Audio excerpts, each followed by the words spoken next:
E aí, meu amiguinho, minha amiguinha, boa noite pra você. Boa noite, não, boa tarde, né? Boa tarde, boa tarde. Você tava nervoso, né? Que negócio é esse, minha gente? Que aperreio, tá certo? Deixa eu ver aqui, ó. Ó, o pessoal nervoso aqui, ó. Cadê? Deixa eu ver. Peraí, cadê? Ó, a pessoa nervosa aqui, a Mônica. Também quero saber se já começou. Deixa eu ver quem mais aqui. Pessoal nervoso, meu Deus do céu. Tô aqui, minha gente, tô aqui. Poxa, já estão respondendo aqui, ó. Letra B. Tá vendo aí? É, o caso é sério. A síndrome do gabarito, que sério, meu amigo. Tem gente já respondendo aqui, o Brian aqui, ó, letra B já. Já colocou, letra B. Acabou-se. Tá vendo? Eita, rapaz. Ó, aqui, ó. Chuta em D de Deus. Aí tá certo. Beleza? Vamos começar a nossa história de hoje, galerinha? Então, travamento sério. Já tá me agoniando esse travamento dessa câmera. Eu tenho que comprar câmera rapidamente. Tenho que comprar uma câmera, uma webcam para colocar, porque eu passo a imagem do celular para o computador. Aí o computador trava demais quando faz isso. Aí eu tenho que comprar uma webcamzinha para poder ficar melhor, para não ficar esse travamento todo. É muito feio esse travamento. Tá me dando agonia já. Mas vamos lá. Então, é isso aí, meu amigo, é isso aí. Não, questão nenhuma ainda não. O pessoal tá respondendo aí na síndrome do gabarito. Vamos lá, vamos começar aqui a nossa história. Olha, então, semana revalida 2.0, cirurgia de novo, né? Tá vendo aí? O povo é malicioso, né? Ó, como colocam as letras e não aparece nada para nós ficarmos ansiosos pensando que já começou. Mas não começou não, eu tô aqui ao vivo ainda. Comecei agora, entrei agora, nem comecei a fazer nada não. Síndrome do gabarito isso daí. Vamos começar a nossa historinha, cirurgia. Beleza? Vamos lá? Agora sim, agora valendo. Agora na Vera. 50, deixa eu pegar minhas questões aqui. Ui. Então, aqui em cima, caiu tudo, mas tudo bem. Questão 54. Aí eu estava vendo aqui, folheando, respondendo até a última questão, quando cheguei na questão 80 e parou. Eu digo, rapaz, por isso que está desse jeito. Antigamente era 20 questões de cada área, mas só tem 80 questões, por isso que está assim, entendeu? Não é porque mudou o número de questões, porque mudou. Então a questão não é mais certinho do jeito que a gente estava fazendo, porque não são mais 20 questões por área. Nessa prova aqui de 2018, foram só 80 questões. Vai ser tipo o que o ICESP quer fazer. Né? Então, vamos lá, 54. Mulher de 72 anos, apresenta história clínica compatível com pneumonia comunitária. Raio-x de tórax, derrame pleural ocupando terço inferior do hemitórax esquerdo. Após toracocentese diagnóstica, a drenagem torácica imediata está indicada assim. Então, ele quer saber quando é que você vai indicar aí a drenagem torácica, certo? Imediata. Quando é que você vai fazer a drenagem torácica imediata? Letrados assim, ó. Quando o pH está de 7,15, glicose de 35, LDH de 5.000 e predomínio de polimorfos nucleares. Letra B. pH de 7,3, glicose de 80, DHL de 800, lactato deshidrogenase, predomínio de linfócitos e monócitos. Letra C. Relação entre proteína em líquido pleural e sérica igual a 0,6. Relação entre DHL do líquido pleural e sérica de 0,7 e DHL de líquido pleural maior a 2/3 do líquido superior no soro. E letra D, relação entre proteína de líquido pleural e sérica igual a 0,4, relação entre DHL do líquido pleural e sérica 0,5 e DHL no líquido pleural menor do que 2/3 do limite superior do soro. Certo. Isso daqui, ele quer saber qual é o diagnóstico, no caso, a indicação para drenagem torácica imediata, né? A gente sabe que existem indicações para fazer drenagem torácica, por exemplo, quando eu tenho não sei, pneumotórax hipertensivo, né? Ou um hemotórax maciço. Alguma coisa assim que esteja sintomatologicamente alterando o paciente, né? Isso tem uma sintomatologia muito grande. E um desses casos aí é quando eu tenho, por exemplo, empiema, né? empiema pleural, por exemplo, pH de 7,15, que é menor do que 7,3, né? A glicose menor do que 60%, e o HDL alta, com predomínio de polimorfos nucleares, isso aqui dá o diagnóstico de empiema, não é isso? E o empiema é uma das possibilidades para a gente fazer a drenagem torácica imediata, por isso que a resposta é a letra A, certo? Nos outros casos, vai depender da quantidade de líquido pleural, da quantidade de ar, da quantidade do que seja dentro da cavidade pleural, certo? Então, nesse caso aqui, como a gente está falando de líquido pleural, então vai depender dessa quantidade de líquido pleural. Resposta letra A, porque aí o empiema, sim, é para drenagem torácica imediata, certo? Beleza? Que mais? 55. Na síndrome de revascularização, após desobstrução arterial aguda no membro inferior, o paciente. Então, ele está dizendo aqui, falando sobre a síndrome de revascularização. O que é isso? Era quando, por exemplo, o paciente tem uma obstrução vascular, aí a gente revasculariza, e ao revascularizar, essa região que estava retida, ela apresenta algumas características que vão gerar aí alterações, né? Vamos ver, quais são as alterações características da síndrome de revascularização? Letra A, apresenta alcalose metabólica, hipopotassemia refratária. Letra B, pode evoluir com edema muscular do membro acometido e necessidade de fasciotomia precoce. Letra C, deve ser mantido antiagregado com rivaroxabana no pós-operatório imediato para evitar retrombose. E letra D, apresenta lise espontânea do coágulo quando sua origem é embólica, com evolução mais favorável do que casos de origem trombótica. E aí, síndrome de revascularização. O que vocês diriam para mim aí nesse caso? Quando eu vi essa questão, eu já marquei direto, né? Porque recentemente a gente fez uma live sobre isso daí, né? E sobre síndrome de revascularização, uma complicação aí importante que tem que ser levada em consideração quando a gente vai revascularizar o paciente, né? Síndrome de reperfusão também pode ser chamado, né? Ocorre porque, então, a gente tem uma disfunção isquêmica na membrana celular, né? Que surge aí, quando a gente revasculariza, tem essa lesão isquêmica e vai fazer com que exista aí, ó, um edema celular e um extravasamento capilar intenso no tecido muscular. Então, eu vou ter esse edema celular. Esse edema celular, ele vai gerar o quê? Ele vai gerar aí edema muscular do membro acometido e necessidade de fasciotomia precoce, né? O que acontece é isso, né? Aumenta o potássio, aumenta os radicais livres, o ácido lático e o pirúvico também aumentam, né? Quando acontece a revascularização. Então, eu tenho uma insuficiência renal aguda aí, por exemplo, né? Arritmia, síndrome compartimental, e é por isso que eu necessito fazer a fasciotomia precoce por causa da síndrome compartimental. Por isso que a melhor resposta é a letra B. Quando eu vi a questão, eu já fui direto marcar, porque a gente tinha feito recentemente a live sobre isso, né? Então, ficou muito fácil essa questão, por conta da live que a gente fez recentemente, né? Então, letra B.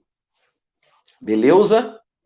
56. Durante a cirurgia de transplante renal, a reconstrução urinária consiste habitualmente em, letra A, ureteropielostomia, letra B, ureterostomia, letra C, ureteroneocistostomia, ou letra D, vesecopielostomia.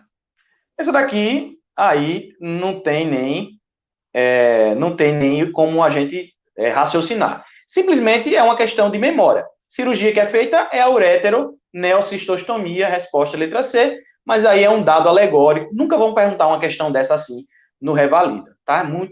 É muito específica essa questão para residência. A gente faz porque a gente está fazendo todas as questões, mas lembrando que uma questão dessa não vai cair no Revalida, não. Certo? Então não tem nenhuma chance, porque você sabe como são as questões de Revalida, né? São questões aí imensas e com muitos dados. Não dá para perguntar assim de forma direta o tipo de cirurgia, porque a gente não precisa disso para poder fazer a reavalidação, tá? A revalidação, melhor dizer. Então, resposta letra C. Mas deixe para lá, né? Esqueça essa questão. 57. Homem de 35 anos está em sua primeira crise de cólica renal. TC de abdômen pélvico, cálculo ureteral proximal de 5 milímetros, sem sinais obstrutivos. A conduta inicial mais apropriada é, letra A, ureterolitotripsia com laser. Letra B, Com colocação de estente ureteral, duplo J. Letra C, litotripsia extracorpórea. Letra D, conduta expectante. E aí, o que você faria nesse cálculo ureteral proximal de 5 milímetros? E aí, o que você faria? Qual seria a sua conduta? Como a gente sabe, né? Até 5 milímetros, tem lugares que dizem 4 milímetros, lugares que dizem 5 milímetros, a conduta é expectante. Mais de 90% desses cálculos ele é espontaneamente eliminado. Então, a conduta é expectante. Certo? Então, a resposta é letra D. É por causa do tamanho do cálculo, da localização, resposta é letra D. Beleza? Fácil demais. Então, você vê, questão direta, né? Exatamente. Expectante. Fizemos uma questão parecida hoje de manhã, é verdade. 58.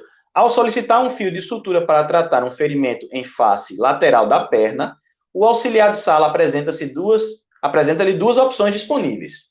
Fio de nylon, monofilamentar preto, 4.0, né, ou 4-0, né, com agulha de secção triangular, semi-reta, 1/4 de círculo, de 2,5 centímetros de 2,5 centímetros. E o outro, o polipropileno monofilamentar, 4.0 também, com agulha de secção cilíndrica, meio círculo de 3 centímetros. Considerando o tipo de sutura que você deverá fazer, a melhor escolha é o fio de, letra A, nylon, pela alta reatividade tecidual. Letra B, polipropileno, pela boa manuseabilidade. Letra C, nylon, pois a agulha é mais adequada para a sutura de pele. E letra D, polipropileno, pois a agulha é mais adequada para a sutura de pele. E aí, qual é que você vai responder aí? Letra A, B, C ou letra D? Escreveram nylon aportuguesado, né? Não escreveram com Y, não. Escreveram com AI, né? Nylon. Aportuguesado, né? E aí, qual é a resposta? A gente sabe que para suturas de pele, né, a gente utiliza o fio de nylon, né? O melhor utilizado para suturas de pele é o fio de nylon. A resposta é letra C. É isso? Porque é o mais adequado. Beleza? Fácil demé. Tá vendo que essas questões à tarde foram mais fáceis que a de manhã? De manhã tava meio tenso, né? Todas elas, para mim, foram fáceis. Nenhuma delas foi difícil. Acho que a primeira foi a mais dificultosazinha, mas as outras, mamão com açúcar aí, tranquila. Então, vamos fazer aqui as da UFMT agora. Espero que permaneçam da mesma forma, né? 6. Então, paciente aí, 55 anos, feminina, hipermétrope, fácil. Essa é muito fácil. Quando disse hipermétrope, foi fácil. Já marquei direto. Chega ao pronto-socorro municipal, no plantão noturno, com visão embaçada. Dor ocular intensa, náusea, vômito, bradicardia e sudorese. O quadro clínico apresentado deve-se, letra A, ao glaucoma agudo, letra B, ao deslocamento de retina, letra C, ao macroadenoma de hipófise, ou letra D, a síndrome de BC. Qual é que você vai marcar ali? Letra A, B, C ou D? Pacientes hipermétropes, eles têm um risco aumentado de apresentar glaucoma de ângulo agudo, não é isso? Por isso que eu já marquei direto. Quando esse paciente apresenta dor ocular intensa, náusea, vômito, bradicardia e sudorese, tudo isso é clínica de glaucoma agudo, resposta letra A, não é isso? Então, não ficou... É muito característico essa lesão, o glaucoma agudo, né? Por causa de dizer que ela é hipermétrope, né? A gente já tira de letra. Então, de boa, sem problema nenhum. Essa questão foi muito fácil também, né? Relacionou a hipermétrope com glaucoma de ângulo agudo. Se você não sabia, é a lesão característica aí, tá? 7.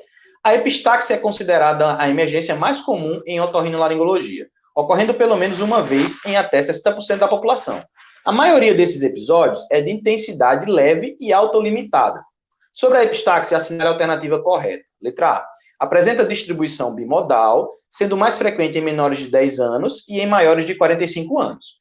Letra B. Isso aqui é um negócio que você não tem como saber, né? Epidemiologia assim, nua e crua, é difícil, né? Então a gente vai ter que fazer essa questão por descarte. Vamos lá. Letra B. A maioria dos estudos evidencia uma variação sazonal na incidência, sendo mais frequente no verão. Letra C. A epistaxe posterior é mais... Também é difícil de você responder uma dessa daqui, né? Se é difícil de saber. Mas vamos lá, vamos pela lógica. Letra C. A epistaxe posterior é mais comum, ocorrendo em 90 a 95% dos casos, e tende a ser de menor intensidade e mais autolimitada. Letra D. A cauterização química ou elétrica é o tratamento de escolha, mesmo que o ponto de sangramento não seja identificado. E aí, qual que você responderia aí? Letra A, B, C ou letra D? Vamos de baixo para cima, pela lógica. A cauterização química, pense. Quando o paciente chega com epistaxe, imagine que ele tem epistaxe anterior leve. O tratamento de um epistaxe anterior leve vai ser cauterização química? Lógico que não. Na maioria das vezes, a compressão, ou então o uso de tamponamento do nariz, né, em posteriores, são as primeiras condutas que a gente adota. Então, cauterização química não é o tratamento de escolha para todas as epistaxes. Está errado, erradíssimo, né? Certo? Então, letra C. A epistaxe posterior é mais comum ocorrendo. A posterior é mais comum de jeito maneira. A mais comum é a anterior. Tanto tem epistaxe anterior, aí, normalmente, resposta, a letra C está erradíssima, né? Letra B, a maioria dos estudos evidencia uma variação sazonal na incidência, sendo mais frequente no verão. Ó, se existia uma variação sazonal, o mais normal é que fosse no inverno. Por quê? Porque é onde existe maior ressecamento do nariz, né? E aí faria mais sentido de ser mais no inverno. Então, essa daqui não tem nenhuma noção. Se existe essa variação sazonal, o mais comum seria que fosse no inverno, né? Ressecamento e tal, e aí o sangramento. Não é isso? Letra B também está errado. Então, aí, apresenta distribuição bimodal, sendo mais frequente em menores de 10 anos e em maiores de 45 anos, é a resposta correta. Resposta letra A. Não é isso? 7, letra A. Tá certo. Não tem nenhum sentido essas outras, por isso que, por descarte, aí eu responderia letra A. Certo? Letra A. Letra A. Beleza? Então, fica aí o dado alegórico para você, que a distribuição é bimodal, que é mais frequente em menores de 10 anos e em maiores de 45 anos. É um dado alegórico aí para você nessa questão. Tá? Você aprendeu aí uma nova característica da epistaxe. As outras, letra C e letra D, realmente dava para você saber, e a letra B também, né, por conta dessa questão do inverno, vai ser mais comum do que no verão. Né? Se for sazonal, né? Não sei, eu não sei se é sazonal, mas aí primavera também, tá certo também, né? Por causa da rinite também, tá certo. No verão não seria comum, né? É isso? Então aí. 8. A epifisiólise é caracterizada pelo alargamento e consequente enfraquecimento da camada hipertrófica da placa de crescimento proximal do fêmur, mediante o estresse mecânico local. Propicia o escorregamento da epífise em relação ao colo femoral ou vice-versa. Qual alteração do movimento do quadril é mais característica de uma epifisiólise? Errada. A resposta dessa questão, para mim, tá? Para mim está errada. Por quê? O que acontece na epifisiólise? Qual é a posição que a pessoa fica, a criança, a adolescente fica quando tem a epifisiólise? Ela fica em posição de rã, com as pernas abertas, né? O quadril aberto. Então, ele tem rotação externa e dificuldade de flexão. Essa criança, ela fica com dificuldade na rotação interna. Então, ela fica com dificuldade de colocar essa perna para o centro, certo? Ela fica com as pernas de rã aberto, e aí, qualquer tentativa de colocar para dentro as pernas, para medial, é dificultoso, certo? Então, ele tem uma redução da rotação interna, ou medial, né? Redução. A questão coloca como gabarito a letra D, para mim está errado. Porque o certo para mim, e eu fui verificar, sério mesmo, eu tinha na cabeça, eu marquei seco a letra C. Mas quando eu fui verificar, por que estava errado? Quando eu fui verificar, todo lugar que eu procurei de referência dizia a mesma coisa, que tem a posição de rã, tem a perna abduzida, né? E aí, no caso, estendida, a perna estendida, com rotação externa, a rotação externa, a imposição de rã, e tem dificuldade na flexão e na rotação interna. E outra coisa, quando você faz a flexão, automaticamente a criança já faz a rotação externa, né? Então, essa questão está errada. Para mim, está errado. Não é letra D, nem indo, nem voltando. Letra D, desflexão diminuída e aumento. Ele tem dificuldade na rotação medial. O aumento é na rotação externa, lateral. Essa seria a resposta correta, né? Por isso que eu marcaria como correta flexão diminuída e diminuição da rotação interna. Diminuição da rotação interna. Tem até o nome da manobra, procura aí. Sinal de Dreeman. Sinal de Dreeman é quando você flexiona o joelho dessa criança e ela automaticamente faz a rotação, né? Abdução e rotação externa da perna. Né? Exposição de RAM. Então não tem nada a ver, essa questão para mim está errada, certo? Mas aí, se você pensa de outro jeito, você encontrou em outra literatura, eu procurei, pesquisei, eu já sabia que era dificuldade da rotação interna, mas aí eu fui procurar, pesquisar e não encontrei. Eu não encontrei porque é letra D, né? Sinal de Dreeman. Dreeman, vou escrever aqui nos comentários para você pesquisar e você vai ver vídeo, Dreeman, né? Você vai ver vídeo, vai ver tudo e você vai ver aí que facilmente você vai ver que essa questão não tem nada a ver. Quem fez essa questão, infelizmente, estava errado, certo? Na minha opinião, né? Mas aí estou sujeito a erros do mesmo jeito que eu acredito que esse aqui errou, né? Quem fez essa questão. Mas tudo bem. Se tiver certa e vocês me mostrarem que está certa aí, né? Quem quiser me mostrar alguma literatura dizendo, não, é dificuldade na rotação, tá certo.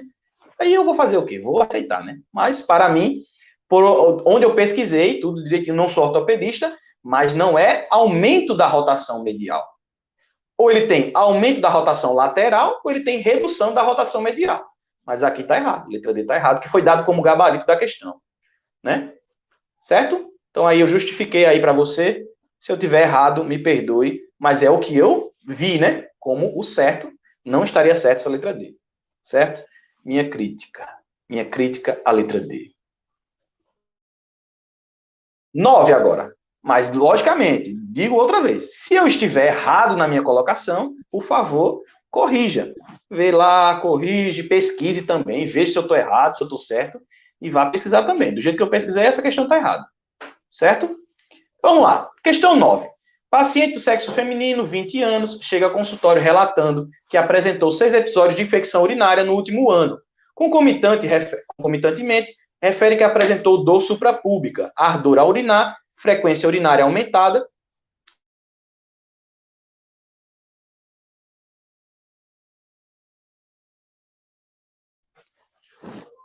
Sobre esse caso clínico, assinale a alternativa correta. Vamos lá. Letra A diz assim, ó. Letra A. A infecção pode ocorrer por meios de transmissão sexual.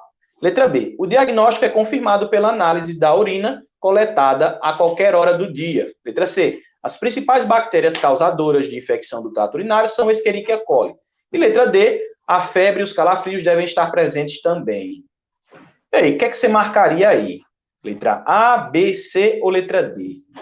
Tem uma que não tem como estar errada, né? A letra C, a gente sabe que Escherichia coli é responsável por 90% das infecções urinárias, né? Tem Escherichia coli. Outras que são Klebsiella, Proteus, até Staphylo aureus, que é menos comum, né? Que pode causar uma pielonefrite também. Pode acontecer muito raramente Staphylo aureus, mas seria, primeiro, Escherichia coli toda hora, é a mais comum de todos, 90%, Proteus e Klebsiella. Tá? E a Staphylo, raramente, muito difícil.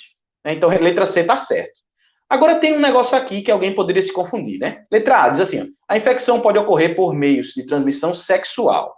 Veja, se fosse um homem, ele poderia ter uretrite gonocóxica, não é isso? Então, poderia ter uretrite gonocóxica.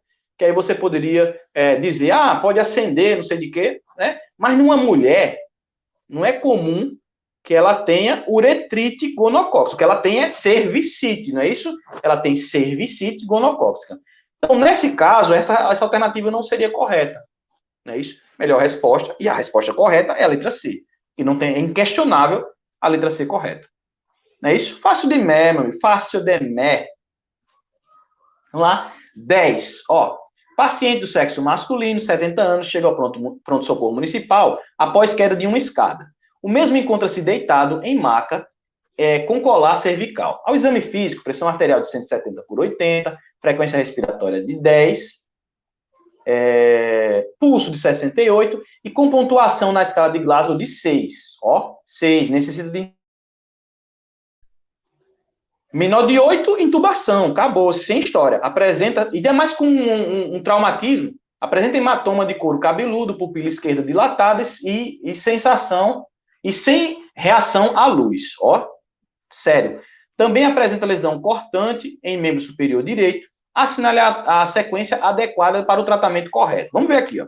Letra A, máscara facial de O2, 5 litros por minuto? Não, vou entubar, não vou fazer máscara.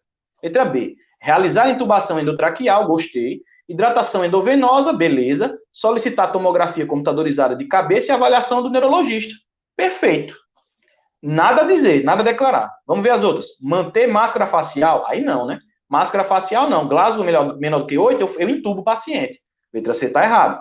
Letra D, realizar intubação endotraqueal, beleza. Hidratação endovenosa, beleza. E suturar a lesão cortante em membro superior direito. Tá certo, mas não é. Em relação à letra B, a letra B me gostou mais, né?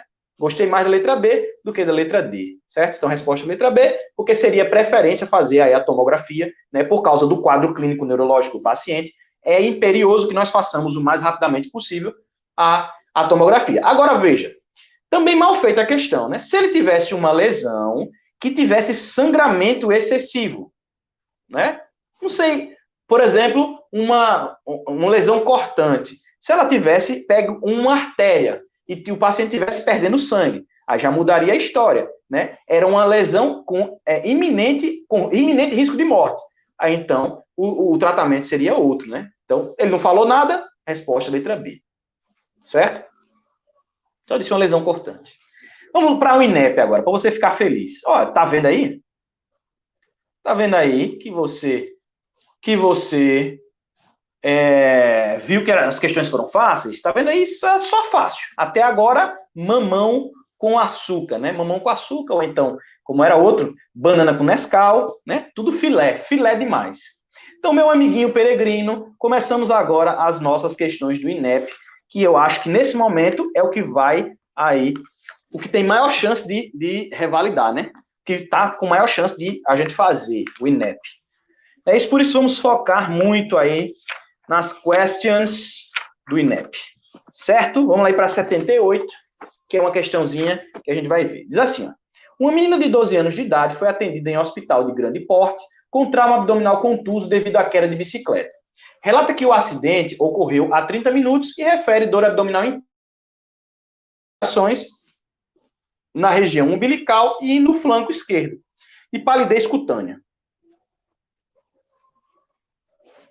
Certo? Apresenta pressão arterial de 75 por 50, frequência cardíaca de 124, peso de 31, certo? Durante o atendimento foi realizada a avaliação ultrassonográfica direcionada por trauma, afaste, na sala de emergência, cujo resultado evidenciou moderada quantidade de líquido, aproximadamente 150 mililitros, no quadrante superior, entre o baço e o rim esquerdo. Após a administração de analgésico e infusão de 500 mililitros de solução cristalóide por via endovenosa, a paciente relatou melhora da dor e apresentou os seguintes sinais vitais: pressão arterial de 90 por 70, frequência cardíaca de 100, a conduta indicada nesse caso é. Aí, vamos, cuidado, né? Cuidado nessas questões. A gente respondeu essa questão outro dia, mas aí eu resolvi colocar ela outra vez para que a gente, se alguém ficou com alguma dúvida, a gente esclarecer mais. Veja que essa primeira pressão arterial, ela indubitavelmente, ela está rebaixada. A paciente está com instabilidade hemodinâmica, taquicardia e hipotensão. Só que aí, essa pressão arterial aqui, depois, né, depois da hidratação, pode gerar dúvida. Então, vamos fazer a pressão arterial média, né, que tem que ser entre 70 e 100, certo? A pressão arterial média. Se eu for fazer o cálculo da pressão arterial média, a fórmula é assim, a fórmula simplificada vai dizer que é pressão diastólica mais a sistólica menos a diastólica dividido por 3, né? Eu vou fazer a diastólica 70, e aí vou 90 menos 70 dá quanto? Dá 20. 20 dividido por 3 dá 20 dividido por 3 dá mais ou menos 6,3, né? 6,3. 6,3 mais 70 dá 76,3. Então, eu vejo aqui que essa paciente, ela está com a pressão arterial média normal. Depois da hidratação, a pressão arterial média ficou normal, certo? Entre 70 e 100. Então, tá beleza. Ela está estável hemodinamicamente, tá? Estável hemodinamicamente, né? Uma dica, quando você tiver a pressão arterial diastólica 70, você já sabe que ela está estável hemodinamicamente, tá? Porque você vai somar o 70 com outra coisa, e aí já vai dar maior do que 70, né? Então, já está estável hemodinamicamente, certo? A conduta indicada, então, no caso de estabilidade, é o quê? Laparotomia peritoneal diagnóstica. Lavado peritoneal diagnóstico, não. Né? A paciente está estável, certo? Letra B, transfundir 10 mililitros por quilo de concentrado de hemácias? Não. Isso a gente faz só em grau 3, grau 4, 3, 4, né? De grau de choque. Também não. Letra C, realizar imediatamente tomografia computadorizada de abdômen. Aí sim. Porque quando a paciente está estável, a gente faz a tomografia. Quando está instável, a gente faz laparotomia exploradora, né? Letra D, A errada, e letra C, a certa. Tomografia. Ó, pressão média, como é que eu calculo? Aí, aqui o Alexandre, ele fez aqui a pergunta, ele disse, repete sobre a pressão média. Veja, a pressão arterial média, ela tem que estar entre 70 e 100, certo? Como é que eu calculo? O certo é pressão arterial sistólica mais a diferencial, não sei de quê, é uma fórmula bem grande. Quando você faz os cálculos, mexe na fórmula, ela se simplifica. Aí fica assim, ó, pressão arterial diastólica mais a sistólica menos a diastólica dividido por 3. A fórmula é essa, certo? Então, você vai pegar a diastólica, que é 70, certo? Guarde o 70. Vamos para a segunda parte da fórmula. Você vai fazer a subtração. 90 menos 70 dá o quê? Dá 20. E aí você vai dividir por 3. 90 menos 70 dá 20, dividido por 3. 3 vezes 6, 18. Dá mais ou menos 6,3. Aí você vai pegar o 70, que é a diastólica, e vai somar por essa divisão que você fez, que deu 6,3. 70 mais 6,3 dá 76,3. 76,3 é o quê? É maior do que 70 e menor do que 100, então está normal, entre 70 e 100. Então, por isso a resposta é a letra C. Certo? Aí a dica, se a pressão diastólica tiver maior ou igual a 70, automaticamente o paciente está beleza. Tá beleza, certo? Então, maior ou igual a 70, eu não preciso fazer cálculo nenhum, já vou saber que esse paciente está beleza. Vamos fazer essa daqui, ó. Se eu pegar 50 aqui, vou somar 50, certo? Vou guardar os 50. É fácil. 75 menos 50 dá 15, né? 15. Se eu dividir por 3, 15, dá 5. Vou pegar agora os 50 que eu guardei e vou somar mais esses 5. 50 mais 5 dá 55. 55 é menos do que 70. Por isso que a pressão arterial média anterior era 55. Se era 55, esse paciente, ele estava hipotenso, não é isso? Então, é assim que a gente calcula a pressão arterial média, certo?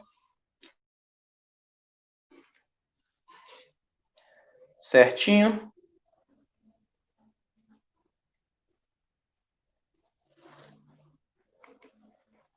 Beleza?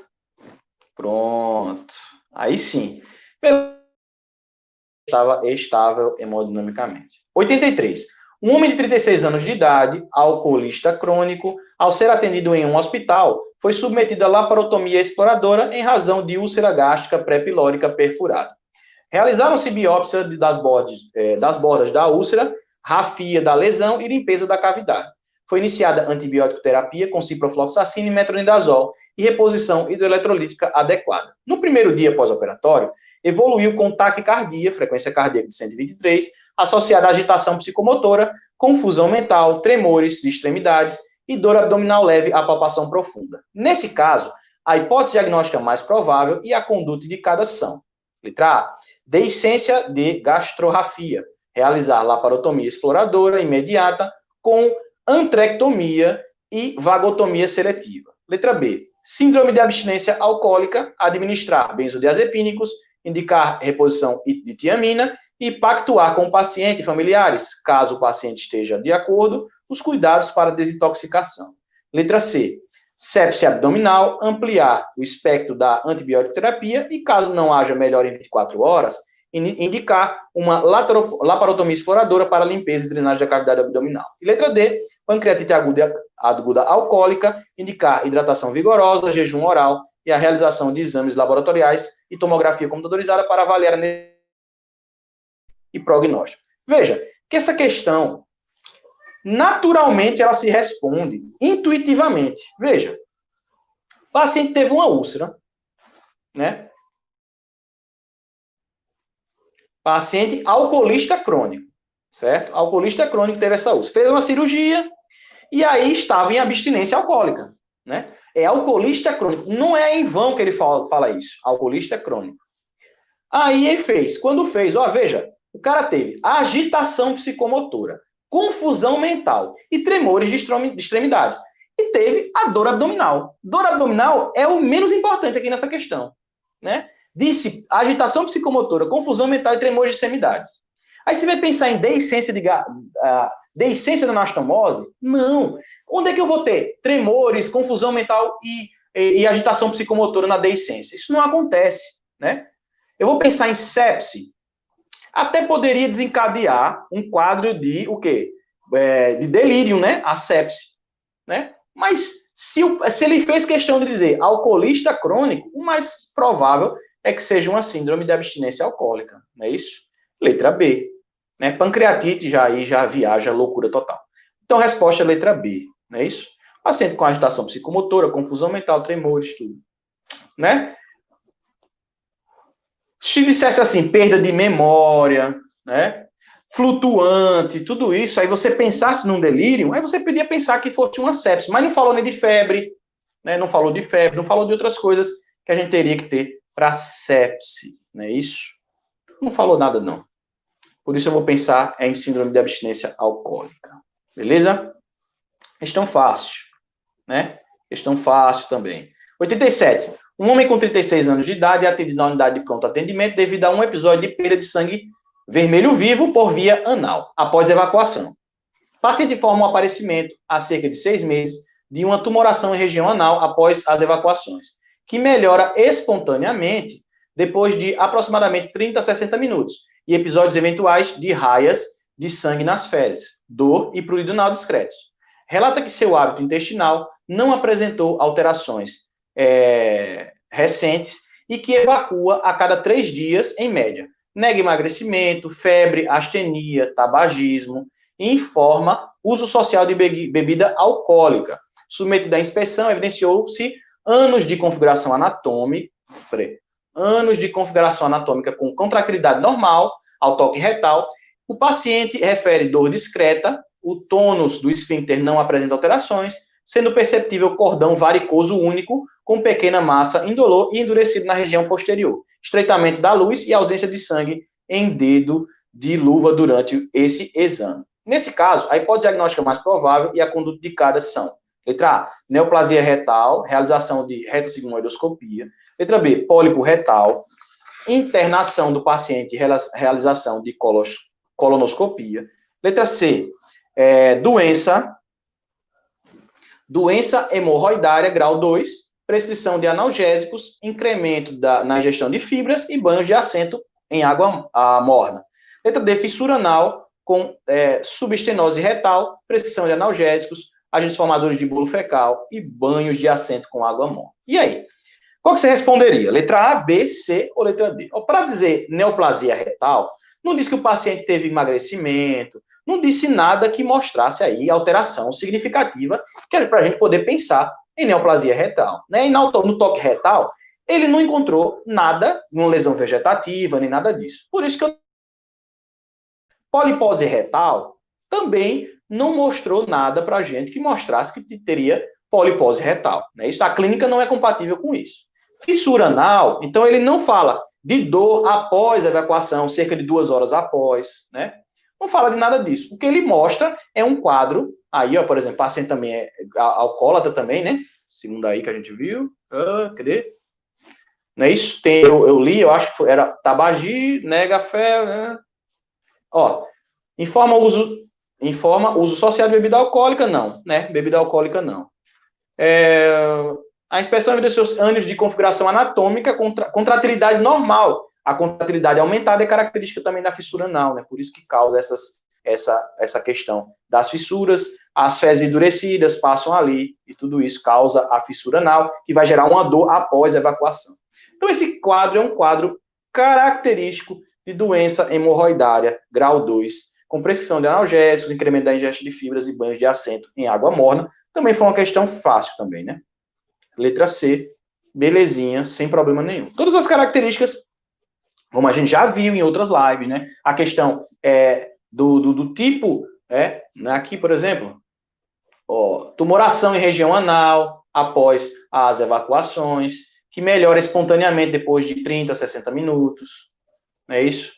Raios de sangue nas fezes, dor e prurido anal discretos, né? A fissura anal, ela dói muito, não é isso? Então, resposta é a letra C. Beleza? Características aí, né? Para a gente marcar a letra C. 93. Um menino de 6 anos de idade deu entrada numa unidade de pronto atendimento, acompanhado pela mãe. Relatou que caiu do beliche, de uma altura aproximada de 1 metro, há 3 horas. Na admissão, apresenta-se choroso, com impotência funcional no punho direito e com dor local intensa. Certo, beleza. O que mais? O resultado da radiografia de punho direito da criança é apresentado na imagem a seguir. O que vocês estão vendo aqui? Eu estou vendo uma lesão. Aqui a gente tem a epífise, né, do osso, a epífise, a metáfise, né, e a gente tem a fise, né, a fise. A diáfise é no meio. Aqui a gente tem a fise, que é a região da cartilagem de crescimento, não é isso?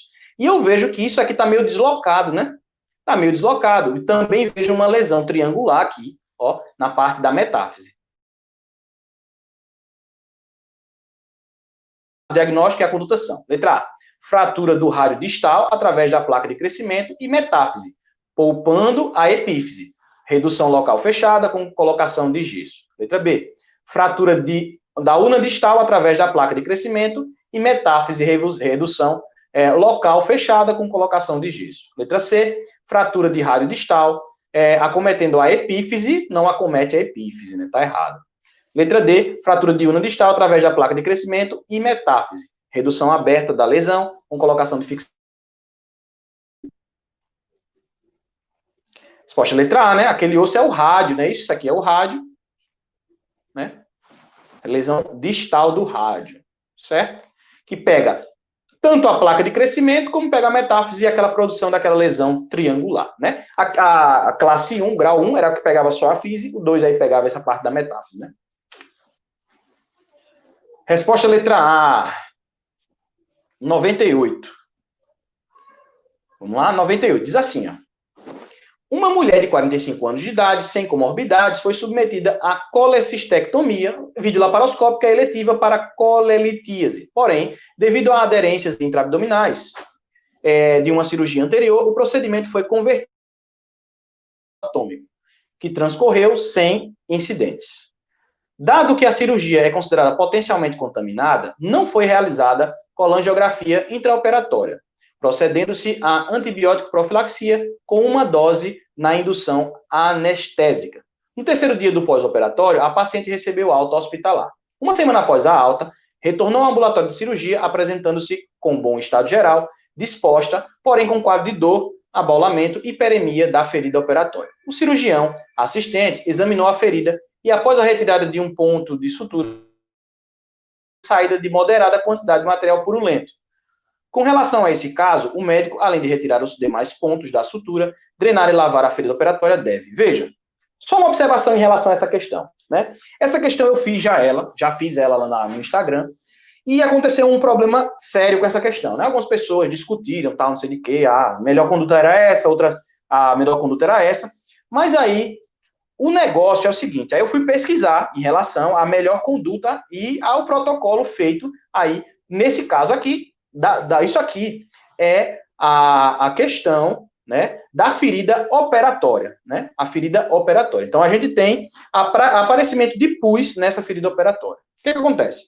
A conduta, né, se foi realizada antibiótico profilaxia, a conduta, nesse caso, certo, é a realização de acompanhamento ambulatorial da paciente, e no caso aí, dessa paciente que está em bom estado geral, que não tem nenhuma alteração específica, nós vamos fazer o acompanhamento dela sem uso de antibióticos, certo? Então, o preconizado é sem uso de antibiótico terapia. Se existisse, por exemplo, aparecimento de zonas de necrose, o que eu faria? Eu faria debridamento, né? Então, faria debridamento dessas zonas de necrose, certo? No caso dessa paciente, só fez o aparecimento do material purulento, por isso que nós vamos fazer o que está na letra B, tá? Aí você pensa, não é para dar o antibiótico? Segundo o protocolo, né, o protocolo que existe, não é indicado o antibiótico via oral. Ele apenas faz aí o acompanhamento do paciente sem o uso de antibiótico. Isso não era uma coisa que eu sabia anteriormente, né? Quando eu fiz a primeira vez essa questão. Então, eu fui pesquisar mais a fundo e eu vi que não se faz antibiótico somente pelo material purulento, né? Só por isso não se faz. Se faz abertura, limpeza e aí sem o uso de antibiótico. Então, resposta é letra B, certo? Esse é o protocolo que é feito, certo? Por isso, pelo protocolo. Então, pelo protocolo, letra B, é assim que é feito, certo? Beleza? Na prática, pode ser que algumas outras pessoas trabalhem de outra forma, mas o protocolo estabelecido é fazer a letra B, beleza? Pode ser que em outros casos de complicação, né, se utilize o controle antibiótico, né, o caso de febre, né, alguma coisa desse tipo, mas somente com o material purulento não é feito o antibiótico segundo o protocolo. Então, a resposta é letra B. Fique com isso na sua cabeça, porque se perguntarem essa questão, possivelmente podem perguntar de novo, a gente já vai de sequinho, direto aí na letra que diz que não vai usar o antibiótico, certo? É muito fácil. Como é aquela da cirurgia de catarata também, né? Se tem um paciente de 80 anos que chega para fazer uma cirurgia de catarata, teoricamente, você não precisa fazer nenhum exame. Você pode mandar direto o paciente fazer. Mas isso não é a realidade. Ninguém vai deixar de fazer um eletrocardiograma, de ver as enzimas, de ver a ureia, a creatinina desse paciente na realidade, né? O hemograma, né? Isso ninguém deixaria de fazer. Mas, na teoria, né, nas cirurgias de catarata, mesmo o paciente sendo idoso, mesmo com tudo, não se pede nenhum exame, segundo as questões aí que nós fizemos do Revalida. Certo? Então, resposta aqui, letra B, por isso daí. Né? Beleza? Lembre que ele fez aqui, o que ele fez foi profilaxia e apareceu o material purulento, né? Mas ele não fala mais nada, né? Ele fala assim, ó, após a retirada de um ponto da sutura da pele do paciente, teve saída moderada de material purulento. Né? Ele não disse que estava inflamado, não disse nada disso. Ele só disse que saiu pus. Certo? Beleza? Certo? Então, aqui no INEP, resposta letra B. Beleza? Eu fui pesquisar também, e aí é isso que tem no protocolo para fazer. Certo? Ministério da Saúde, sim. Certo? Ó, Cristiano está perguntando aqui. Esse protocolo é do Ministério da Saúde? Se fosse a VUNESP, por exemplo, a resposta seria a mesma. Difícil de responder, né? Eu não vi essa questão ainda. Essa daí foi feita pela VUNESP, certo? Então, possivelmente seria a mesma resposta, né? Já que o INEP 2016 foi feito pela VUNESP, certo? Então, creio que sim, seria a mesma resposta. Beleza? Letra B. É o que está no gabarito. E é isso que nós vamos nos basear, né? Dentro aí dessa perspectiva. Então, lembrando que eu fiz uma live e respondi diferente, tá? Eu vou até retirar o vídeo que eu respondi diferente na live, porque realmente fui convencido que é o protocolo a ser seguido, né? Então, não tem o que discutir. Quando existe um protocolo, não tem o que discutir, né? Então, vamos lá. Amanhã, ó, tão esperada preventiva, não é isso? Tá? Se você não está no grupo do Telegram, entre no grupo do Telegram, o link está aqui embaixo, certo? Beleza? Então, vai lá para o grupo do Telegram, certo? Certinho? Então, é isto. Curso do SUS sai também sábado. Sábado nós temos a primeira aula do curso do SUS. Primeiro episódio dessa série de vídeos do curso do SUS, tá? Muito obrigado pela sua presença. Você é fundamental aqui para nós. Deus te abençoe e vamos que vamos, certo? Participe do grupo do Telegram e é isso aí. Tchauzinho para vocês. Até mais. Até amanhã ao meio-dia. Única live amanhã, tá? Meio-dia só.